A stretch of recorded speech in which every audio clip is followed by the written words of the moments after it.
Hello, welcome to our online audience and welcome to our in-person audience here in Bethesda, Maryland, just outside Washington, D.C. This is the March 2026 presentation of the National Capital Area Skeptics. I'm Scott Snell, the current president.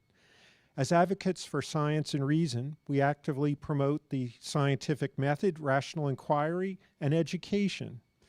We're skeptics, open-minded, asking tough questions and following the evidence wherever it may lead us.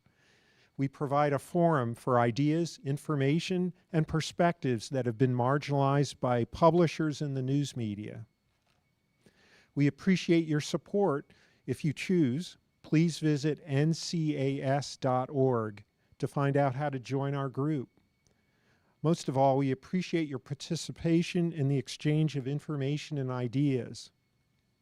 Couple of announcements before we bring our speaker on. First, our next event will be on April 9th in Arlington, Virginia. You'll see the details on our website. But most importantly, the event will not be live streamed, and attendees have to register in advance for the venue we're using. Again, please visit ncas.org. The other thing I wanted to bring up regards one of our previous speakers. So about a year and a half ago, in 2024, we had a speaker who, looking into the moon hoax, he downloaded data from the nation of India, their space research organization. It's like, oh, there are the Apollo landing sites in these images that a spacecraft from the Indian Space Organization took in orbit around the moon. And so he put it out in the public square, and I interviewed him and took questions from NCAS. So anyway, have a look at our video library.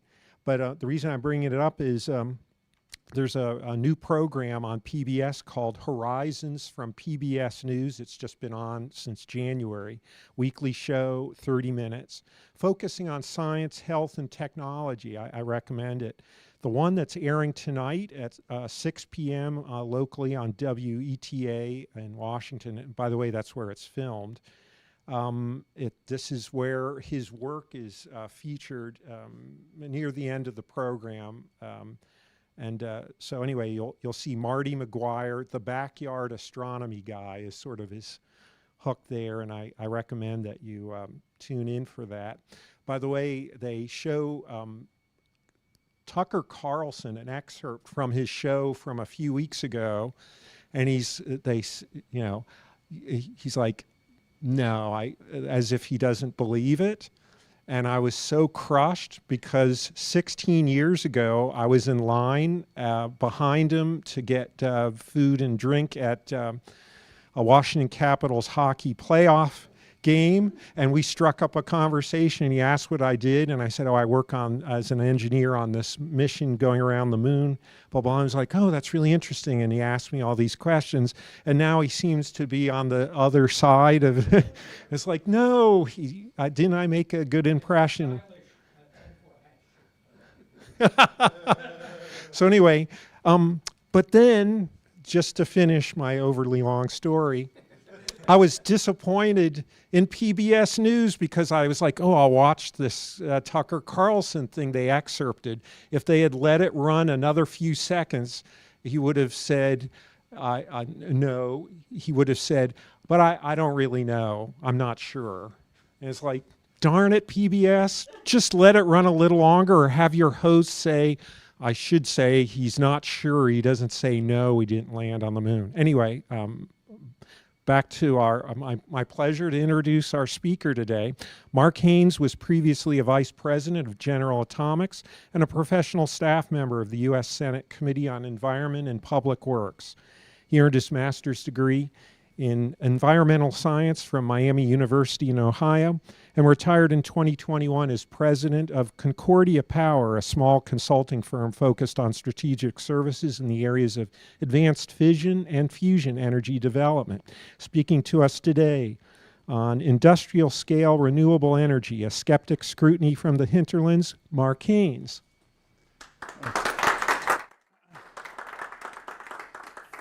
Thank you. And thank you, Scott. And I was just going to say, if this group didn't exist, somebody'd have to invent it. So it's really, really good to be here. And proud of you guys for what you do. So I am going to be talking about industrial scale renewable energy. This is not the kind of stuff you put on your roof or whatnot. This is big time stuff. And as Scott said, I'm retired and have been for about 5 years now. So before we start, I want to give 2 examples of size, scale, and mass, because they really matter in this discussion a lot. Lots of other things matter. So this is our roof in West Virginia. And this is 4 350-watt solar panels. They're new. They're really nice ones. They're LG, high-quality solar panels. And this is about 15 feet. That's about 5 feet. So it's big, square area. And that solar array on noon on the solar equinox on a clear day could barely run a small toaster. All right? So there's one sense of scale. Another is, does anybody have on their phone an app called Plane Finder? It's, yeah, all right, no, yes. So if you open up Plane Finder right now, what you will see is, and it shows all the planes that are not classified that are in the sky right now. This is what you would see right now. And I'll come back to this in a little bit, but this is somewhat less than 4% of the United States energy use, okay? It is, just think about that. So that's the other end of this size or scale. So why are we talking about renewable energy? One, energy extraction and use is just absolutely inseparable from everything. If anybody can think of something by the end of this talk that energy doesn't apply to or isn't related to energy, let me know. For many, climate change is perhaps the most important moral or maybe environmental issue of our age. And many believe that we're actually facing an environmental apocalypse, and that the solution, the only solution maybe, is that this energy transition to solar and wind, and that is the fix. So what I'm going to be doing, I'm, from the skeptic's point of view, asking, is that really the fix? So what's my deal? As Scott alluded, I've got a long career in energy and natural resources and a couple of degrees. They're ancient now in environmental science and a whole lot of philosophy. And these are my beliefs, some of them. We have to protect natural landscapes. I'm going to be talking about that. We need to clean up our mess and that we make and stop making them in the future. We've got to make decisions on all of the consequences, and not just ones and leave all the ones we want to ignore out. Energy, again, it's the master resource. You have to get it right. Partisan politics, not useful in this discussion. It's become a partisan issue, but it should not be. And I'm an equal opportunity skeptic. As noted, I came out of the neutron world, fission and fusion, but I can tell you in both places, in certain corners, there's just stuff that's unbelievable, non-credible. And then the final thing is the golden rule is going to apply, and I'll come to that in a minute. It's do unto others as you would have them do unto you. So the presentation outline, I'm going to use Hampshire County, and I'll show you where that is, West Virginia. That's where our little cabin is, as an example and sort of a bogey or something for rural America, and as an example of what's going on in industrial scale renewable energy. And I'm going to talk about some myths and facts in renewable energy, and then some big picture issues. And this is a very complex topic, and so I'm going to show you a lot of stuff. We're going to go through a lot of stuff. Trigger warning, what I talk to you about, it may cause indigestion or even seizures. So here's Washington, D.C., and if you're going west, and about 100 miles from Washington, it's one of the it is, well, except for Berkeley County and stuff, it's the closest West Virginia county to Washington, D.C. And it is a beautiful county, and we are threatened there with, like a lot of rural communities, with an absolute landslide of renewables, wind and solar. Why? Because we have lots of farms and forests. We're close to data center ground zero. And we have very few relevant land use controls. In fact, there's no zoning in fact, only 7 counties in West Virginia have any zoning. They're heavy power users, as you know. Everybody knows about all data center central, which is up in Loudoun County and so on. You know, Meta, Amazon, Google, Apple, Microsoft. And Many of those companies pay for what are called renewable energy credits. So there's a lot, and then with the huge federal subsidies, there's sort of a giant sucking sound for renewables in our area. I'm not going to, this is maybe under this administration a little bit irrelevant now, but in the Inflation Reduction Act, which passed a few years ago under previous administration, the estimates would be that there could be up to, because they're based on targets, carbon targets, over $1 trillion worth of subsidies for onshore, offshore wind, solar, and batteries. So just kind of massive subsidies out there. So I want to brag a little bit about our watershed. So Hampshire County, when you're going west and either on Route 50 or 55 off of 81, either of those off of 81, the first thing you'll run into is our watershed. It's the Capon watershed. It's just a beautiful place. And it is, in Hampshire County and a lot of the Appalachians, they are this heart of this giant species through time. It's actually, instantaneously up and down through fall and winter. But what this shows is projections of different species through, if you get as the climate changes and gets warmer, a lot of species will kind of migrate north. And this ridge and valley that goes up here with the Appalachian Mountains is just the heart of this protective species corridor. Very rich environment. So our watershed, and in fact West Virginia is about 78% or so forested. And a trivia question, West Virginia is the third most forested state in the Union. And if anybody don't cheat, if anybody can tell me the number 1 and 2, you get an extra prize at the end. So I want to talk about, I'm going to go through this, but forests do a lot of stuff for us, okay? And this is important to remember. They filter and store and release clean water to our streams and rivers. In fact, if you go out to the water fountain, you're going to be drinking our clean water out there that comes out of our forests. They recharge the groundwater. They help prevent flooding. They provide forest products, obviously. They provide for all kinds of recreation. They maintain biodiversity. A lot of, even where we have the Allegheny wood rat on our property. It's an endangered species, but there are many others more prosaic. They beautify forests, beautify the landscape. They clean our air. They create soil. And to the point of a lot of this whole renewable thing, they store and sequester lots of carbon, okay? Most of the rest of our county and West Virginia, and actually Virginia, Maryland, and so on, is farmlands and fields. And farmland and fields, they're a big part of our economy. They absorb rainwater and recharge the groundwater, provide food and farm products, obviously. It's an increasingly threatened but a healthy lifestyle. They're a big tourism attraction in a lot of places. Scenic value, done well, and emphasis on the done well. They can build soils, and they provide a lot of habitat for a lot of critters. And done well, they can sequester a lot of carbon. So, pop quiz. Where do they build industrial scale solar and wind facilities? Near data centers? Nope.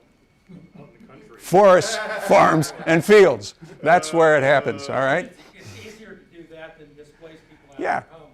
Right. You're not going to build them in downtown Bethesda or Arlington or any place. But this is where they get built, okay? All right. So this guy's no relation. I'm spelled differently. But I want to use this as an example. So this, if you've gone, has anybody ever been through Capon Bridge? It's on Route 50. It's pretty close after you get into West Virginia. Well, anyway, it's a little town, very pretty little town. And about 2 miles outside of that, there is this 633-acre piece of property owned by this guy named Ben Haynes. There was a foreign company called Interjex that wanted to build a solar farm there, or a solar facility. Why? Because there's actually a substation over here, and it's a lot of land. It's forest. It's about somewhere between 3/4 and 2/3 forested. And it was going to be, or hopefully it was, there was a big fight over this, still is going on a little bit, but a site of a 500-acre solar facility, okay? Here it is from the road, Route 50. It's a beautiful piece of property. And this is the field part you saw, and then the forest rolls back over these mountains. It's beautiful, deciduous, hardwood forest. Okay. So what happens when you, during an industrial solar construction? Well, one thing, all of that would be gone. Scrape it down to the dirt. Okay. So everything's removed with heavy soil compacting equipment. You got to do access roads are bulldozed and created. Subleveling is going to be done. The topsoil is likely to be removed. Might be saved, but if anybody knows anything about soil, if it just sits there in a pile, it ain't soil anymore. It's dust. And in fact, they built another facility I'll show you in Hampshire County, and that soil was, by all reports, removed and trucked off to remediate some other site. Then because you've removed all the soil, you got to have erosion, sediment ponds, bridges, culverts, etc. And then you got to put these concrete pads down for the inverters, because you just don't just have solar panels, but you have to convert that DC power into AC power, so you have inverters. And then you have to drive these foundations for the racks, for the racks that the solar panels fit on, into the ground. They're dug or screwed or concreted into the ground, and quite a few feet, and I'll show you those in a minute. And then you install the panels in the racks, and you have this underground wiring and fences and stuff. And then maybe, if you're lucky, some cover vegetation. We'll get back to that in a minute. And then that's controlled and mowed either by herbicides or mowing. So here's some of these racks. I don't want to get into them, but they've changed over the years, but there are different kinds. This is the most common. They have these big ground screws, but all of them have one thing in common, is that because solar panels are like big kites, you got to have these pretty profound, they're many feet in the ground, sometimes 11, 12 feet in the ground, these things. And then in 20 or 25 years, if the panels aren't replaced and it's time to clean it up, these contracts commonly say, well, they'll just cut all that stuff off. They won't take it out of the ground. They cut it off at plow depth, which would be about 30, 36 inches. So this stuff will stay in the ground for a long time. Here's the one in that's not too far from this. It's along a road, and I will say that when this thing was built, many people in the county were kind of, well, a solar facility, whatever. But when they saw this, because it's wedged in between, there's the elementary school over here, and over on this side is the county fairgrounds. People were very unhappy, and still are about it. But note that they're very low to the ground, and that they're very close together. So now we get into kind of some of the meat of this in a way. So there are two fundamental problems with wind and solar.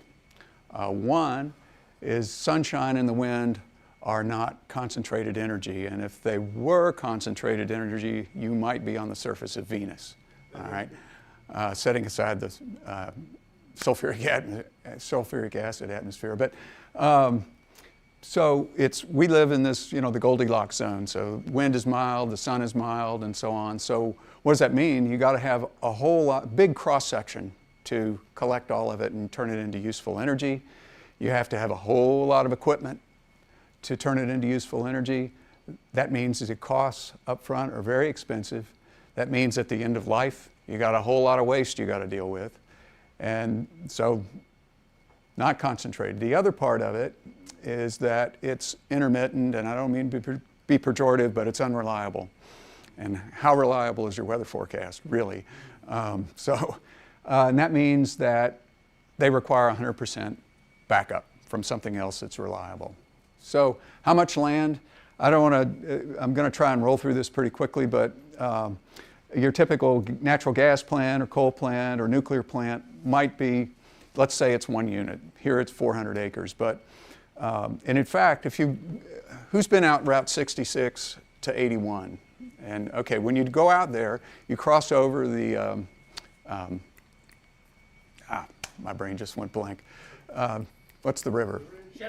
Shenandoah, thank you. I can't believe I didn't remember that. Anyway, cross over the Shenandoah River, and if you look to your right as you're going west, you'll see these 3 stacks. And that is what's called the Warren County Station, and it's a combined cycle natural gas plant. That thing is 1,500 megawatts, or 1.5 gigawatts, on 39 acres. So that is a lot of juice on a small, that's like 1.5 times a maybe conventional coal plant or a nuclear plant or something. But anyway, this is a pretty good figure. Solar, about 116 times as much land. You can do your own research. There's a lot of different figures, but it'll end up around there. And about 450 times the amount of land for wind. In Virginia, which has been for several years pretty heavy into solar, there are currently, I think this is way low, but it's a reliable, very reliable figure, but 30,000 acres right now in Virginia, which is about 47 square miles, and about 50% of that has come out of forests and about 25% of it out of farmland, and it provides only 5% of Virginia's electric power. And that 5%, I think that's what you might call capacity. In other words, that's not really the amount of power it produces, but well, anyway, there's much more predicted to happen in the future. And I have to gig where I come from. Arlington made a big stink about, well, we're so pure, we're running our buildings, and in parentheses it should be, we're running our buildings sometimes on solar energy, but actually there was a big forest and field, 1,500 acres of it, so that wiped out so that Arlington could make that environmental claim. So how much land is required for the green energy transition? And you can Google this. I don't have a reference, but it's the Princeton Net Zero Report by a bunch of smart guys and girls up at Princeton. All renewable energy by 2050, they estimate 246.4 million acres. And so you do the math on that. That's 17 states of West Virginia worth of area, or 9 states of Ohio. So that was land use. I'm talking about materials here for a minute.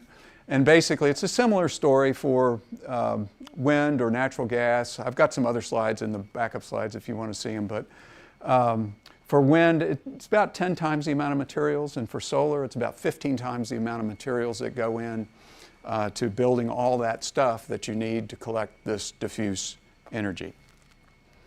So this is not really the Ben Haynes property I was talking about earlier, but it's sort of similar. Found this picture. So the Ben Haynes property, 500 acres, more or less would pencil out to about 50 megawatts. I can, if you want me to do a little more public math on that, I'll do it. But that's 50 megawatts, and because solar is only available through time, more or less, or has a capacity factor of about 20%. So you do all this math, and if you had panels like we had on a roof, which would be a little small for this, and they're probably more like 500 watt panels, but if they're 350 watt panels, then you would have to have 143,000 of those panels. And all those panels are about 1.5 inches thick. And if you take 1.5 inches, 1.5 inches, 1.5 inches, 1.5 inches, you'll get a stack 3.4 miles high of this stuff. And this is for 50 megawatts, only about 20% of the time. If they're bigger panels, like 500 watt panels, that'd be 2.4 mile high stack. For Virginia, if you did the 350 watt panels, that'd be a 200 mile stack, tall stack that the state of Virginia has right now just in these large facilities. So, pop quiz number 2. Who's going to clean all this up? Your grandparents. Well, taxpayers probably, but yeah, our kids and grandkids are going to clean this stuff up. Or not. Why? What is it that's tough about solar? Well, first of all, solar panels they're not simple structures. They're actually quite complex. If you sort of going from the bottom up, you got plastic, you got the business side of it, the silicone-related stuff, and the metal connectors, and all of that, and the solder, which is frequently lead-based, by the way. More plastic, or then you get glass, then you got a frame, and then another frame, and all this stuff is tightly bound. It has to be, because these things have to be weatherproof, right? So they're glued together firmly. So it turns out, because of that, they're hard to take apart. Only about, and this is probably a high estimate, less than 10% of them are recycled. Because why?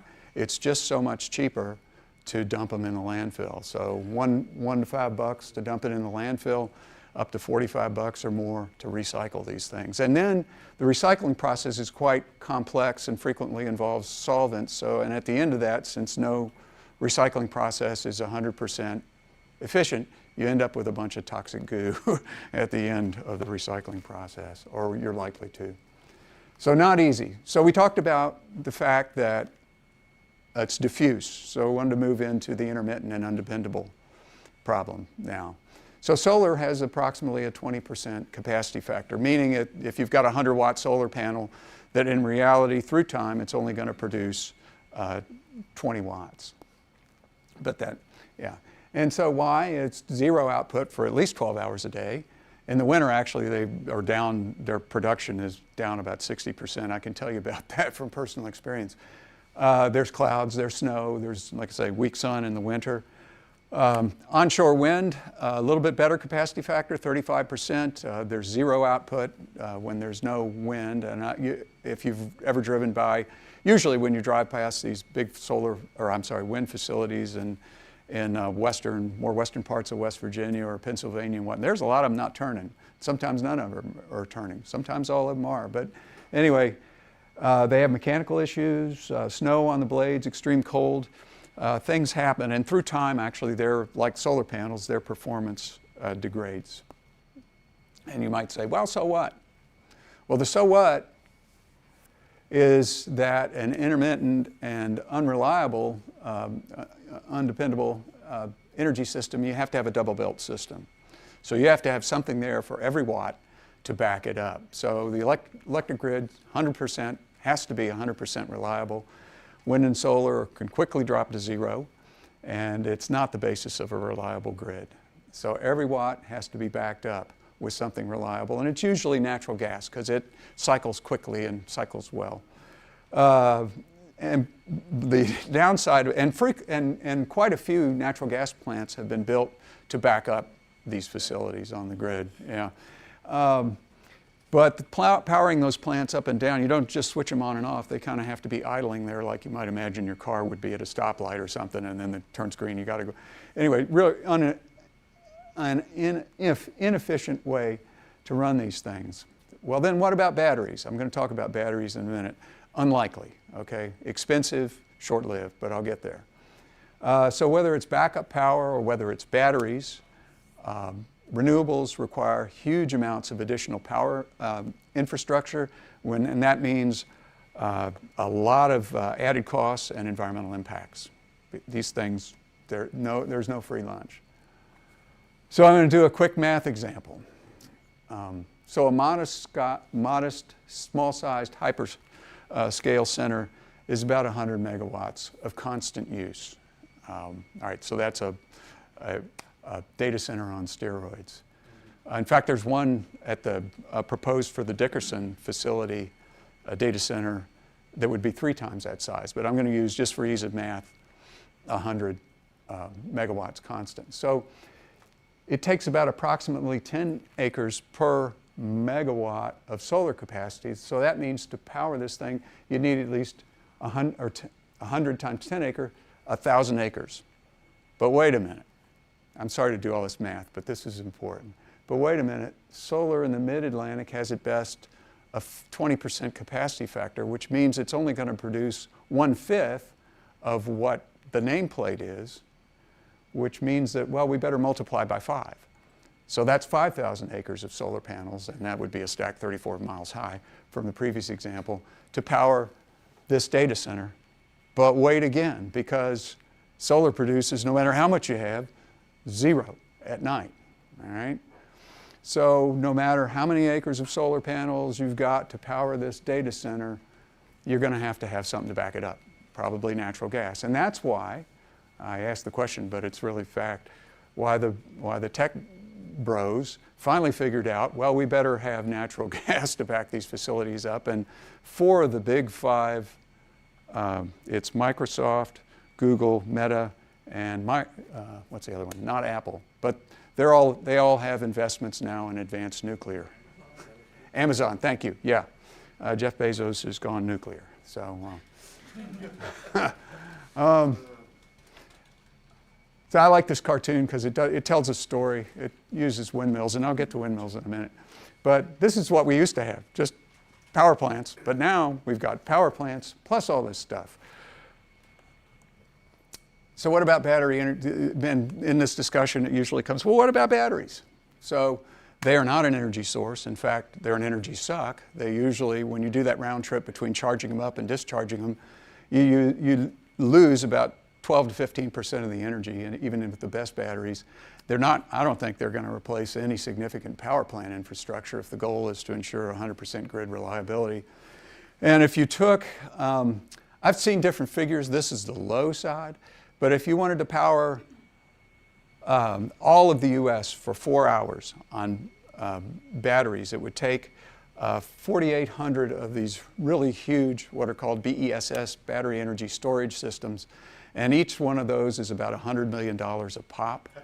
All right, and so if you do the math, it's about $480 billion to do that for 4 hours, and then those batteries, depending on how they're used and whatnot, they would last maybe 10 years.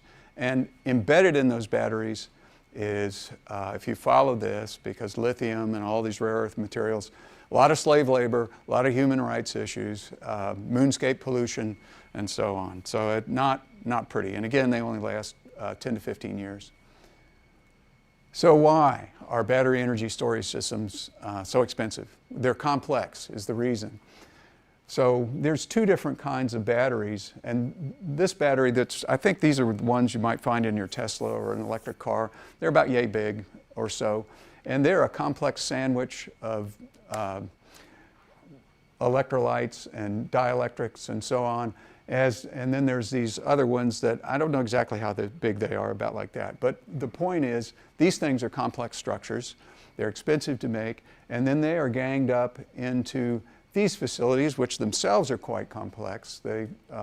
And thousands or hundreds of thousands of those batteries in one of these, and then those are ganged up into one of these, which is a big battery energy storage system, which they have caught on fire. There's quite a history of that, and people don't want them in their neighborhood. So I gather they're getting better and they don't catch fire as much as they used to. But fire's low probability, very high consequence, a lot of toxic fumes out of that. Don't want to be there. So this headline, I don't know, I follow this stuff a lot, and I've been seeing, anyway, I get a Google search every morning of energy-related and grid-related stuff, and this came across about a year ago. The U.S. power grid has added battery equivalent of 20 nuclear reactors in the past 4 years. Well, first of all, batteries aren't an energy source, as I've said. They consume energy. Capacity does not equal energy provided. In other words, they might have been saying, well, these batteries have a, whatever it is, 20 gigawatts of power, but that's just capacity. That's not, and then you have to charge it up. But big energy materials input to manufacture, short discharge time, 2 to 4 hours. They have to be recharged, and the reality is these things are not like they're directly hooked up to a solar facility or something. They're taking power off the grid, so you're really recharging them primarily with natural gas or nuclear or hydro, whatever. And those, even if they were tied to a renewable facility, when you want to charge it up, it doesn't always match up when you need the energy or you have the energy. Short lifetime, big disposal issue at the end of life, again, because they're complex structures, and there's a bazillion of them. And this was another headline, and so I saw this and I went, what? The California grid ran on 100% renewable with no blackouts or cost increases for a record of 98 days. Well, a good skeptic would read the fine print. So blah, blah, blah, blah, blah, blah, blah, blah, blah, blah, blah, blah, blah, blah. For anywhere from 5 minutes to over 10 hours per day for 98 out of 116 days. What? In other words, it doesn't make any sense. It didn't really, not even close to the headline. So, what about agrivoltaics? You hear a lot about this. I don't want to dwell on this, but remember I showed you the picture of the solar facility in Hampshire County, the one that exists now. They're low to the ground, close together, know what you're doing. I mean, to the extent this is done, it's a very small percentage, and these are usually community-based solar farms, but this is something people throw up. Oh, we're going to farm along with these things. No, you're not really, not in a big scale. Whoops, sorry. So this, again, this is just a different picture of this facility in Hampshire County. People don't like this, but you're not farming in between those or running your goats. So just real quick on water quality. This is what often happens with these facilities. Not all of them, some of them are well tended, but in Virginia has had some really bad experiences of a lot of erosion, because before you build these, you do a lot of soil compaction, you remove all the vegetation, guess what's going to happen? So unless you're really careful, you're going to see some huge problems on the ground.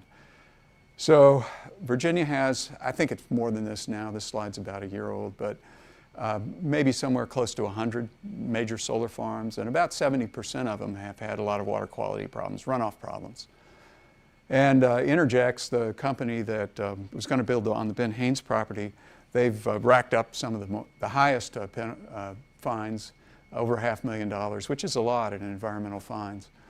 And right now, the Virginia Tech is being paid by the Virginia Department of Environmental Quality to study what it is that happens when it rains on a solar panel and that water comes running down off of there and does on that drip edge. What happens? I mean, it's kind of, yeah, it's kind of common sense what's going to happen. So it's hard, you know, you got this huge impervious surface that, you know, kind of dotted down the landscape. Anyway, here's some violation pictures. I went through the violation reports. They're not all like this, but again, this is not a low probability event. This happens. Other things, and this, I think the last slide I've got on solar, we're going to go have some fun with wind. They can cause fires, and they can be burned up by a fire that comes their way. Hailstorms, happens out in Texas and out in the Midwest, these big hails, boom, boom, boom, just tear these things up. Again, not all the time, but it happens, low probability, but high consequence. And then this is very recent. This was in Indiana, I believe. A tornado went through here and tore that up. And because these things happen, insurance for renewable facilities, and this includes wind too, it's getting more and more expensive. So that's another issue they face. So, anybody want to take a breather? Aside from birds and bats, those kills and the visual blight, the noise, the blinking lights at night, I'm going to talk about wind. I'm not going to talk about any of those things, I don't think. So Hampshire County, again, there's the Virginia, West Virginia border is kind of like around here.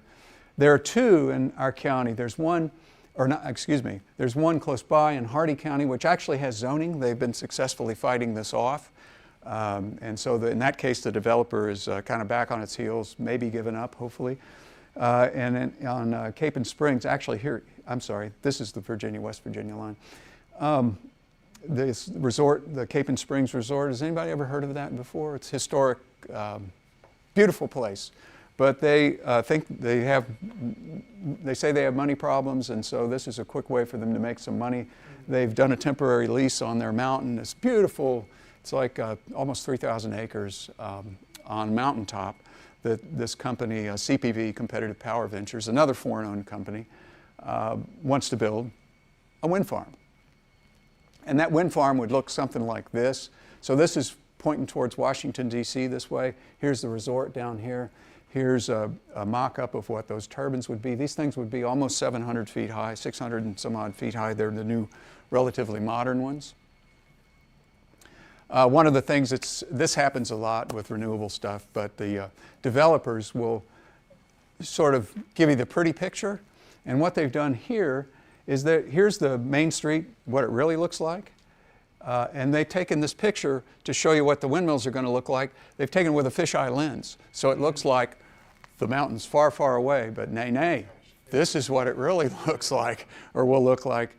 And even this picture is deceptive. Why is that? Because, and I'll show you in a second, it's not like a helicopter comes by and drops these things down and plants them like little trees or something. No. This is what really happens. These things are huge. And these are actually small ones. I think these are about probably 400 feet high or so, which are kind of old style. But you got this big equipment. You got to have these big laydown areas to manipulate these blades and the towers and stuff, and you know, roads and so on. So just building these things is one heck of a job. And so big equipment, big wildlife destruction, big noise, and the mountain will never be the same. So here's another picture of this, and I want you to pay particular attention to this. Anybody know what that is? This circular hole right here? Foundation. Yeah, you got it. So these foundations, these things are like big trees, right? And they take a lot of load from the wind. So you got to have a huge root ball. So this is a root ball. It's now this one's about 60 feet in diameter and about 12 feet deep. And these things weigh, this one probably 1.5 million pounds or so. But the new ones, like for the ones at Cape and Springs, if this is the way they do it, they're going to be closer to 100 feet in diameter. It's very deep and huge. And guess what? At the end of life of these windmills, that's never coming out of the ground. Never. And the blades, again, very few, less than 10% of these are recycled. They're hard to recycle. It's an epoxy and either fiberglass or carbon fiber, or sometimes both, composite, and so they just don't recycle. Sometimes they burn them in cement kilns and whatnot, but for the most part, they're landfilled. All right. If you go to Google, do a Google image search of wind turbine fires, you will not be at a loss for pictures. This was a very easy slide to put together. And generally, an average of about 30 to 40 windmills catch on fire in the United States. And there's something like any given windmill has a 1 to 3% chance of burning up at some point. And once they're burned up, that's it, of course. The other thing that's not so beautiful about this is that when these catch on fire in these blades, they are this composite of epoxy, which burns, and fiberglass and carbon fibers don't burn. Then you let loose those fibers and they will go down, and there's plenty of stories like this. It's ruined people's land downwind. So oil, I won't dwell on this. They've got a lot of oil on them, in them for the transformers and the different drives and lubricants and so on.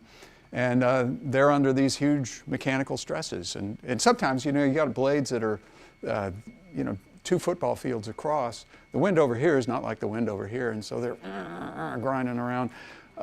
These things are amazing machines, but boy, they are under a lot of stress. So, how do you intentionally dismantle a wind turbine?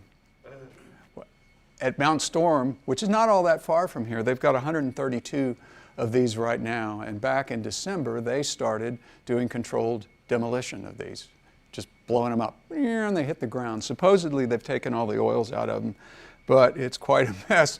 And the other day, I just happened across on the web, so O'Rourke Demolition. That's not the company that's doing this, but I love this. If your wind turbine has sustained damage from fire or lightning or is approaching the end of its life, it's the perfect time to reach out to our professional demolition team. Okay.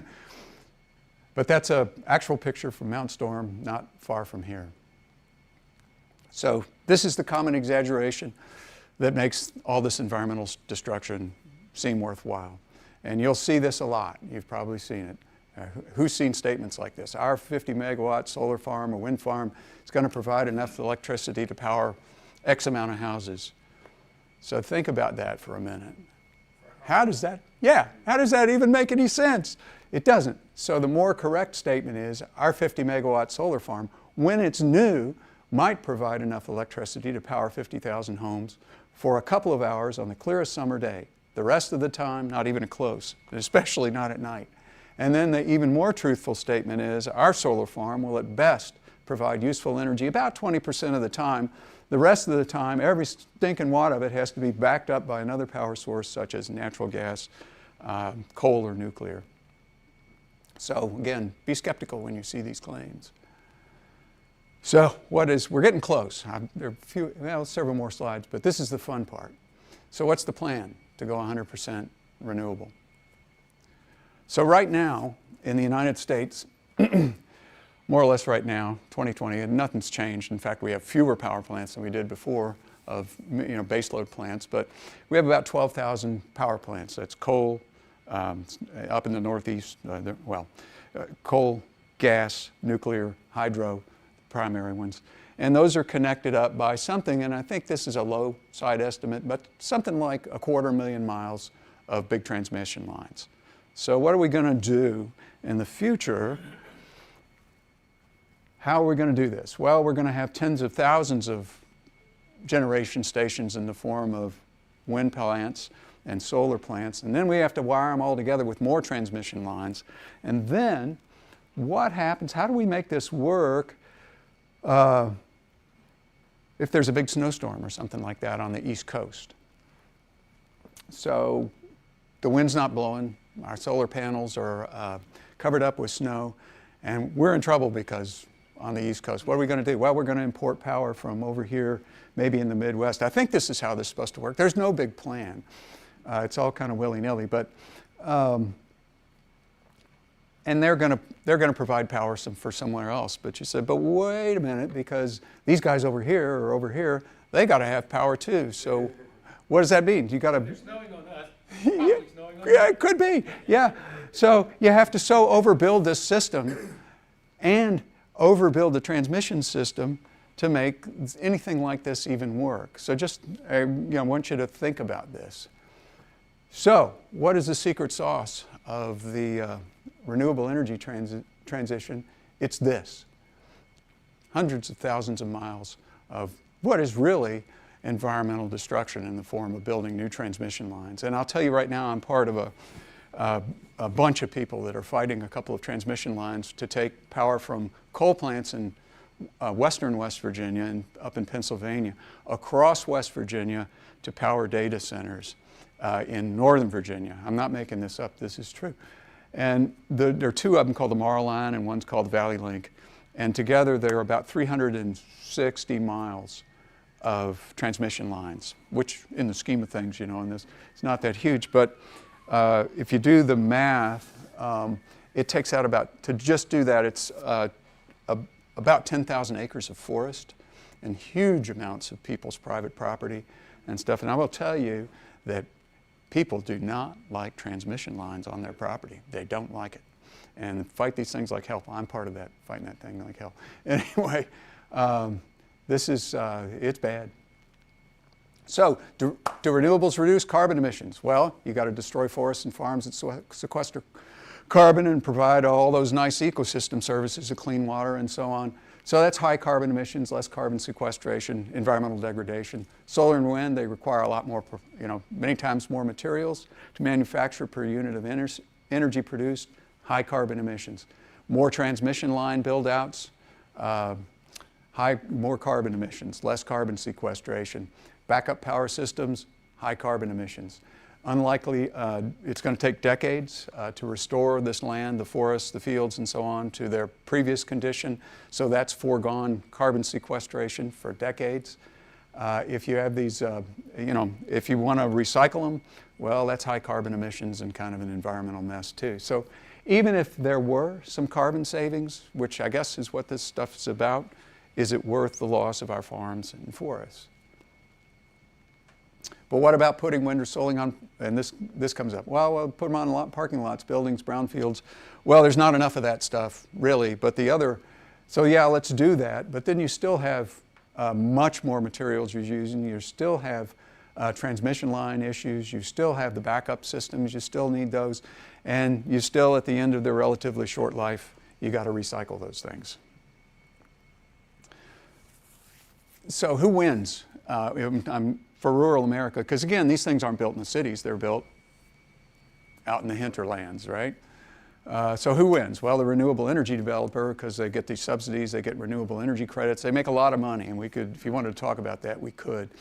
But this is primarily how they make their money. If you took these things away, the subsidies and the RECs, they're not going to be built. The big tech companies, they get to paint themselves green. The landowner gets some lucrative lease payments, but they've got higher taxes and they've ruined their land. The local government's going to get some incentives like those. The developer will throw a few bucks in for the fire station. I mean, that's a common one. Or some town building or something, and then the local suppliers might benefit, but primarily the jobs for these things are very specialized and they come from elsewhere. All right? So who loses? Well, remember the golden rule. There's a lot of losers in this. Surrounding properties are going to lose property value for years, decades actually. Surrounding landowners are going to be deprived of the peaceful enjoyment of their property, like windmills drubbing away, or just having to look at solar facilities make noise. It's the 60 cycle buzz from the inverters. The rural lifestyle is going to be eroded for decades. Natural beauty and tourism appeal eroded for decades. The habitat is destroyed or suffers, and the agricultural economy for decades suffers. Higher federal taxes and higher power costs for decades. I didn't really talk about this, but we can go back if somebody has a question about it. And ultimately, it may very well be that the final backstop for cleaning this up is the government or the private property owner. And we could talk about that more. So this is a multi-generational loss for places and property owners where these things are put. All right? And so this is why there are more and more renewable energy rejections. In fact, we're hopefully coming up on a couple in Hampshire County here soon in the U.S. So through time, this is happening. People do not want this stuff in their backyard. So this is the best part, and we're at the home stretch. Let's go big picture. So there'll be a test. This is taken from 2022 data, which is very convenient. There's one for 2023, but I like this one because it's in about 100 quadrillion BTUs, which you can translate easily into percentages, right? So electric power, which is the most decarbonized, and that's what we've been talking about, electric power. It's the most decarbonized of our major chunks of energy, and it's about 38% of the energy we use. The other two major chunks are industrial and transportation, and they are all fossil fuel. I mean, it's, all right.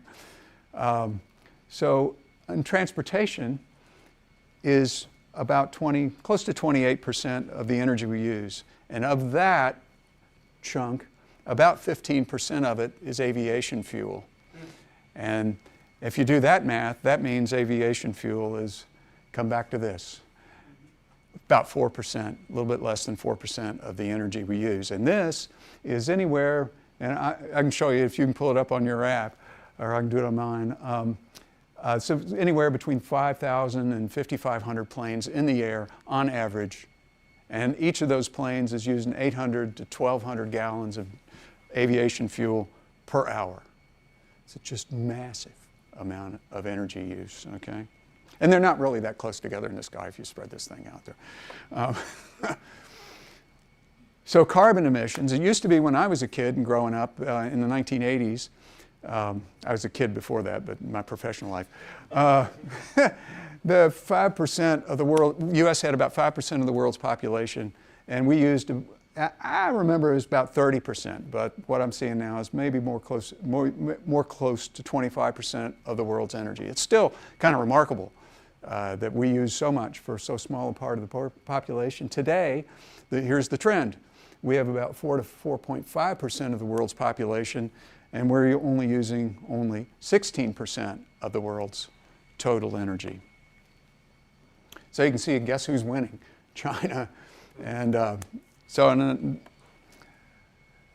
and this is just one view of this. You can see a lot, but this shows you, this is one projection of what the world's going to look like in terms of energy use, basically, in, what would that be, 15 years from now.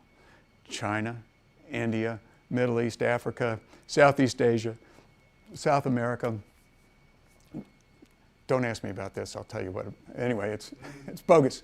But you can see the United States has really a decreasing leverage on if we wanted to do something about global warming and or climate change, and assuming that climate change is related to energy use and all that stuff. We don't have much leverage in that. So is it worth wrecking our farms and our forests and our fields for something and with something actually might make the problem worse, right? Anyway, so there are no simple answers. I'm sorry to have a depressing note on that. To our energy future, I encourage you to be skeptical, think through it for yourself, and think deeply about all the consequences, and read the fine print. So that's all. Yeah. Thank you. Do we have any questions in the room? I have one from online. Our attendee wonders if it's more reliable to depend on imports of uranium or fossil fuels. Would you speak about that? Oh my goodness. Well, if you're being specific about, well, either one of those, the United States is awash in fossil fuels, oil, gas, and coal. We got plenty of that stuff, and I don't want to get into. And in terms of uranium, we got a ton of that too. The world is not going to run out of uranium. The U.S. has a lot of it. A lot of it's unexplored, undeveloped. Right now, we're not. I don't want to go down this road about uranium, but there's plenty of it, and that's not an issue. And I don't know if that's answering the question exactly, but that I'm answering it as it was asked. I'm not sure that that was the intent. Importing fossil fuels, that makes us vulnerable to bad actors. That's right, and it depends. That's a national security. Yeah, I think we produce. I'm not an oil guy, but look, we've got the U.S. has. There are different qualities of crude oil, okay, and I think we're kind of weak on heavy crudes, but is that right? Yeah, but we can get by. I think if you closed our borders right now, you wouldn't want to do it for a lot of reasons. International trade is a good thing, but if you closed our borders right now, we could limp along on energy pretty well. California could, because they're idiots. Yeah. Hey, I didn't say that. I used to work for California.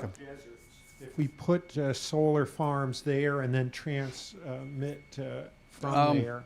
Well, everybody or many people say that, but deserts are actually very valuable habitats, and things live there. And so, if you're willing to sacrifice, the desert tortoises and all the rare plants and all of that stuff, deserts are not deserts. There are sand dunes and stuff that maybe don't, but deserts are quite living. And so I don't accept the question, I guess, as it is. So perhaps part of the desert, you mentioned sand dunes, other areas that may not be as abundantly filled with life. Well, and people live out there. So you could, but you still have all these, the problem, as I showed you, you still have... You have winds, dust storms, nighttime, of course. Yeah. But then batteries and so on. Yeah, you don't escape these issues, really. But you have more construction costs. Yeah. Because you've got to transport things over a greater distance. Yeah, and there's line losses and stuff. Yeah, absolutely. Yes. So. Yeah. Okay. Well, the one thing you're talking about, mining and stuff like that, that has the ecological problems associated with that and the other resources too. But, okay, so it sounds like at the low end for solar energy, it's not very economical. At the high end, it's not very economical. Is there by any chance some intermediate spot where it makes a lot of sense and is worthwhile? I don't see that. In our case, why do we have it on our cabin is because we're so far off the road that we would have torn up a lot of our forest. I'm very habitat oriented, I but, totally understand that, I don't think so. I don't think there's some curve like that where there's the happy zone in there. No, I don't think so. Okay. Yeah. They all run into these problems. Well, just about every energy source does. One of the issues with transmission lines is, of course, space weather events are notorious for frying stuff. Yeah. Yep. That's exactly right. You had a chart of rejections. Yes. Is that happening at the county or state or federal? What is the mix? I think it's usually local levels. There are places that actually have zoning that can reject these things. And beaming power from space. Yeah, well, so I'll mention a lot of your numbers do not match with what I have found in the literature. Okay. That's a separate discussion. I will mention, though, and despite the fact, obviously, you're looking at industrial scale renewables, so it makes sense to focus on their downsides. there's of course no discussion of the numerous and considerable downsides of the alternatives. That's right. But the thing I would ask you, and one quick thing, my understanding is that for new capacity, solar is actually the cheapest of all sources right now. So just to be clear on that, and that's from the Energy Information Agency.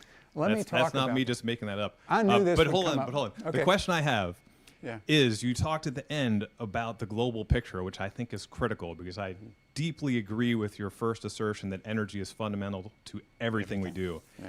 And the fact is, China is all in on solar, wind, fusion, fission, you name it. Yeah, well, and they okay. are going to dominate our global energy picture. And I think Yeah. if we abdicate and step away from solar and wind, never mind the NIMBY issues, which I'm sure are, of course, real, I guess my question is, strategically, are you advocating that the United States steps back from renewables? It's a loaded question, but if you ask me, I think so. Because as I went through this whole thing. Yeah, but how's that going to work for us militarily and strategically if China owns the global energy picture? Which They own solar anyway right now, and Europe and China basically own wind. Are we just going to shrivel up and accept their energy dominance? Whoops, I'm sorry. Because it sounds like that's what you're advocating. More than anything, I didn't come to sell any kind of power. That's not my thing. I came to be skeptical and raise issues about something that is really kind of a sacred cow, all right? And I have my own opinion, and maybe I just hinted at it a minute ago, but I'm going to avoid that question because it gets into stuff that I just, yeah, all right, I'm not going to do it. But on the cost issue, this always comes up, and because you see it. Solar and wind, they're the cheapest. No, they're not. And why not? And this comes from what's called the levelized cost of energy measure. Lazard, it's a financial consulting firm, and they've even backed off on a lot of that. Well, what does this not take into account? It doesn't take into account reliability and its dispatchability, so that the backup power part of it doesn't take into account the low capacity factors, and then you need the substantial overbuild. It doesn't take up that you have to have backup power to go with it. The big grid build out, those costs are not in there. The grid inertia and associated costs, these are really complex issues about how the grid operates, and so you have to compensate for the fact these things can, unlike big turning machinery, there's no inertia there, so solar and wind just can drop off the grid. So that's not a fallacy, though. Yeah, the central it is. claim that solar as new installed capacity is fundamentally true, right? No. It absolutely is. Because Okay. this is not about installed capacity. This is about all of the supporting efforts and issues that concern it, but also Those are also costs that come along with that. They're costs that have to Sure. be included, I'm- or that energy is worthless.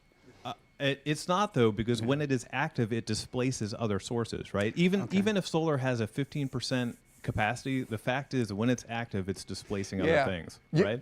Bingo. So- and there's a cost to that, and the cost to that For has sure, been, for well, sure. the cost of that has been, it has driven, in some cases, actually the low cost of natural gas has driven a lot of base load plants, meaning coal. I'm not a big coal guy. I got a long story on that, but driven coal plants and some nukes off of the grid. Why? Because they can bid in, because they have no fuel costs, they being wind and solar, they have no fuel costs, so they can bid into the grid on an instantaneous or day-ahead basis, like cheap. And sometimes it's so cheap it's negative price. And why can they do that?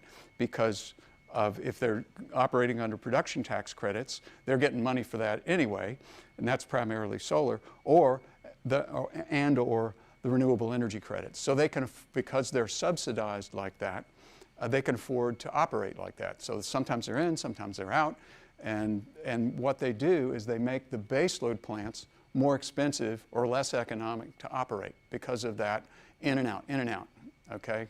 So there are costs, that aren't said when you say it's the cheapest. Not so, because there are all these other costs. I didn't say it's the cheapest. I said it has the lowest new capacity installation capacity. cost. Yes. But the capacity factor is very low. I'm sorry, I misheard you then. Yeah. So but I just want to make sure that's clear, because the claim that it's not economical at low or large scales is demonstrably false, right? So it's true that without the grid to back it up, There are additional things that are very important to consider, many of which you've listed on this slide. But the fact is, and the reason that there's so much new solar going in is because of its inexpensiveness and because it is so scalable and modular, right? So I would love to have a separate conversation with you about national security, because I think that it is imperative, despite many of the shortcomings of both solar and wind, that they are absolutely central to our continuing national leadership. Let me ask you one question, and then we can move on. Tell me how it is that the grid gets more and more reliable and valuable by throwing more and more of something into it, which is inherently unreliable. Tell me how that works. Yeah, so you talked very briefly about storage. Storage is absolutely key for renewables to not destabilize the grid. I fully agree with that. I think that is an important issue that often gets overlooked. That said, storage has been experiencing like significant cost reductions, significant That's what the economies headlines of say. scale, mass production of scale factors. As I mentioned to you at the beginning, I'm personally working on technology that I believe addresses this directly and will be able to address it even at a global scale in a way that is driven fundamentally by economics. A lot of these things, whether we like it or not, are going to be driven fundamentally by economics. Oh yeah, they're all driven by economics. Yeah, don't disagree. We should talk afterwards. Absolutely. Okay. Paul, would you identify yourself? Sure. I'm Paul Jaffe. I am the Vice President of Systems Engineering at Overview Energy. The statements I make are by no means a reflection of the opinions or stances of my employer. Big asterisk. Yeah. Could you talk about the inertia issue, especially with regard to the big blackout in Spain? Oh, wow. Which was attributed partly, some people speculate that it's a factor was the large amount of solar power that didn't have the inertia of the spinning That's generators. all of these things, like what happened in Texas, what was it, 4 years ago, and what happened in Spain last year.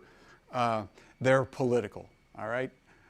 There are people that argue very heavily, and I think very credibly, that yeah, absolutely, in the case of Spain, that it was traced back, according to a lot of people, I mean, I haven't read everything on this, that it was traced back to a certain, as I recall, a certain solar facility, tripped, and then it was sort of a cascading effect on the grid.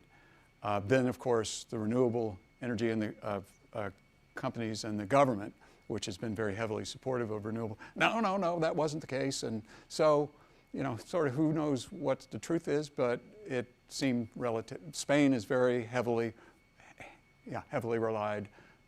relies heavily on renewables. And it's one of the countries that there's a lot of that, Germany and Spain and Portugal and so on. So I don't know if that answered your question, but yeah.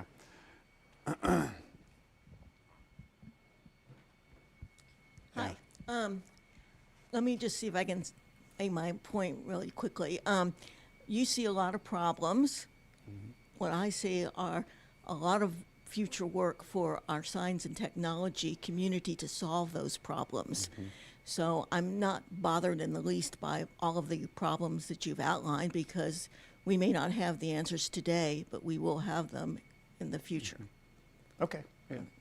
Maybe. I'm just pointing. Well, we will come up with something, and I think it's good to have a community that will be working on those in the future, because we're not going back to coal.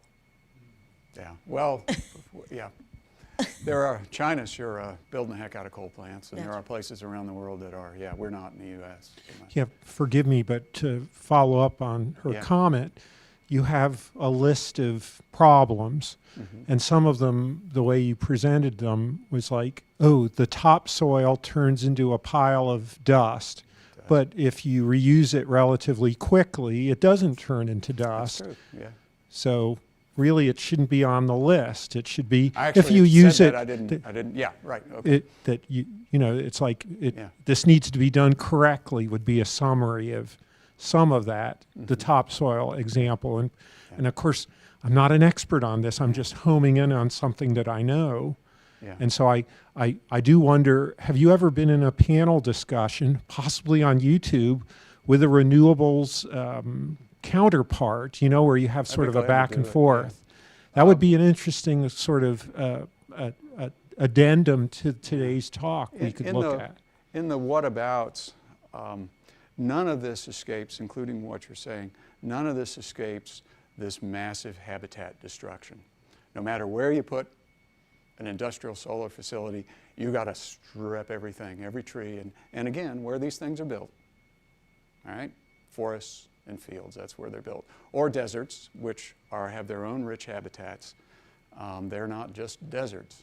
So there's no good neighborhood to put these things. People live everywhere, animals live everywhere, and all these habitats are important for our environment. And as far as I know, all of this is about the environment, right?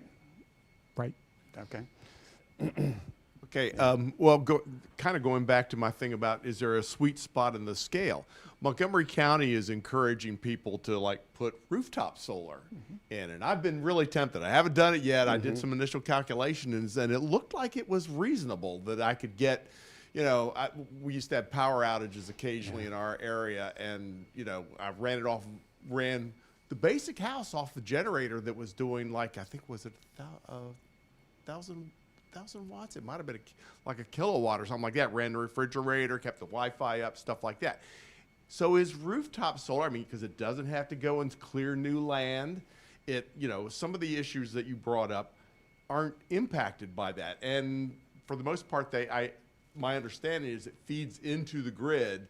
And so you sort of like get that balancing stuff like that for neighborhoods and such. So is that potentially a sweet spot, or is there other issues there that you didn't get a chance to cover? I mean, hang on. There's a problem with that, isn't there? Yeah, I mean, yeah. I mean, the utility still has to have that capacity ready. Right. It doesn't matter if you put a panel on your rooftop, they still have to have that power ready to send to you. So it doesn't really address how much power has to be generated. Yeah, and I'm not an expert. I have rooftop solar. We're off grid. We got battery backup. I get it. There can be issues, and none of this is fatal. But yeah, sure, do it if you think it's affordable. But you know, if the tax breaks go away or whatever, because I suspect up here there are some hefty tax breaks still for rooftop solar, right? So maybe you make some money on the government. But because you've still got problems with hail and other right. events. And the other thing, and we experience this, that people don't think about, how old is your roof right now? Because at some point, you're going to have to replace your roof. And so you got to take those panels off and, Replace your roof before you do. Yeah, that's right. Yeah, if that's affordable. So that's another cost that, people don't think about. Yeah. One of our participants is named Grok, and it wonders if you may be focusing on a low efficiency region and thus sort of overstating the big picture here. Well, solar, actually, I was being a little kind to solar in this part of the country, which is about 19% at best. I was using 20%. But yes, there are some places in the country that have a higher capacity factor for solar off. I think wind, that 35% for onshore wind is correct. I think that offshore, sea-based wind, and you talk about an environmental issue in my opinion, but offshore wind has higher, maybe 45% capacity factors, but when the wind doesn't blow, when the sun doesn't shine, the capacity factor doesn't really matter. So you have to have it backed up all the time. And it's still, even with the higher capacity factors, and I think that's what Grok is getting to, right? Even with the higher capacity factors, you still have all that environmental, that huge footprint, that basically habitat destruction for decades. And you got to live with that. One of our online participants, I'm assuming it's a human being. One of your areas of expertise is, fission and fusion power. And if you would say, what's the state of things on fusion? That could be a huge breakthrough. It used to be 30 years away. Now look, fusion, God did not make it easy, all right? It's really hard. okay? And there are many, as I just kind of alluded to earlier at the beginning, I'm an equal opportunity skeptic, and there are, both in advanced fission and advanced fusion, there's north, I think, of probably 100 companies around the world that are working on both of those things. And let's just put it this way, that a lot of those companies and a lot of those companies are trying to pump investment by making some pretty wild claims about how soon they're going to be available, and what their attributes are, and so on. So there's a fair amount of blarney in that. Advanced fission exists right now.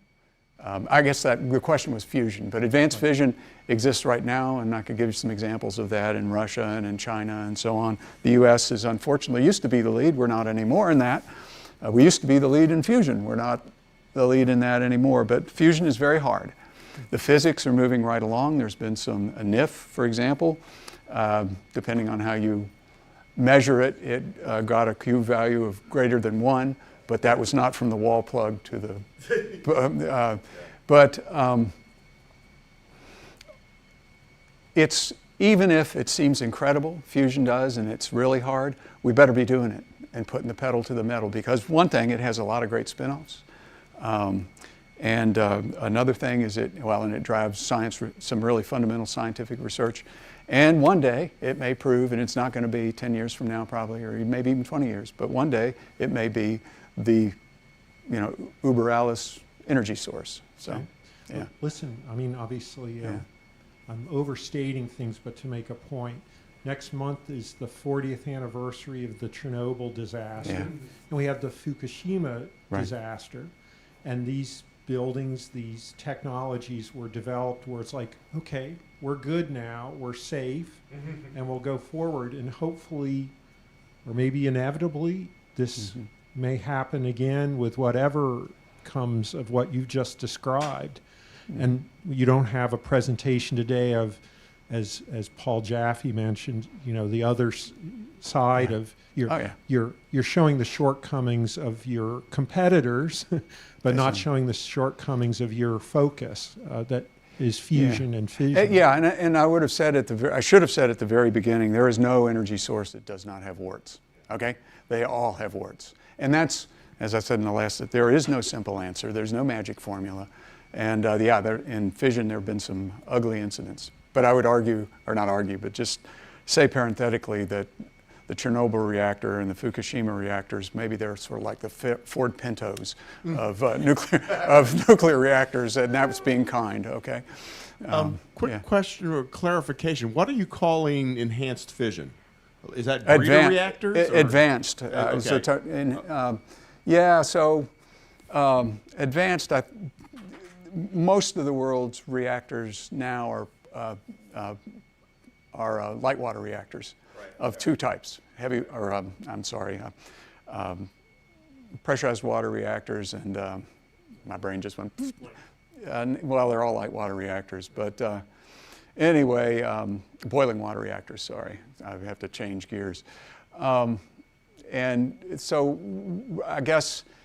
There are advanced reactors that are still light water reactors, like NuScale reactors and stuff that are maybe smaller and modular and maybe more efficient, maybe safer because they're designed in a certain way.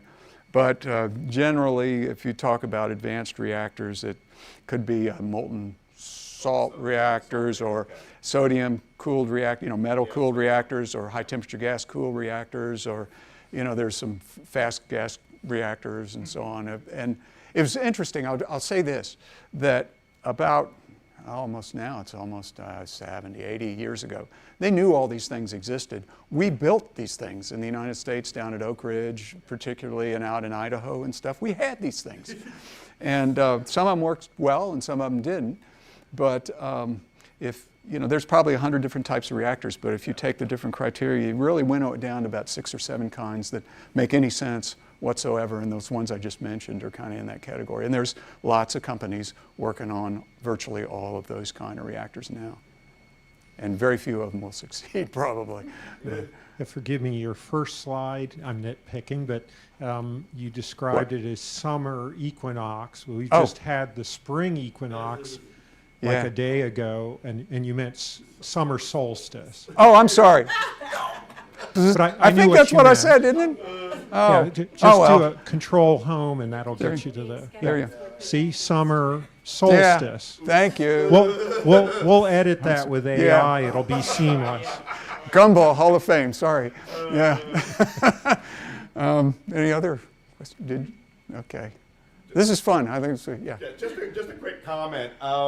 Back in the 1970s, I remember seeing something. It might have been in like Popular Science or something like that, where they were showing a possible fusion reactor configuration, and said it might make a fusion possible within this decade. And this was in the 1970s. I was Yeah. in high school. Oh yeah. Sure. It's always Yeah. in 10 years.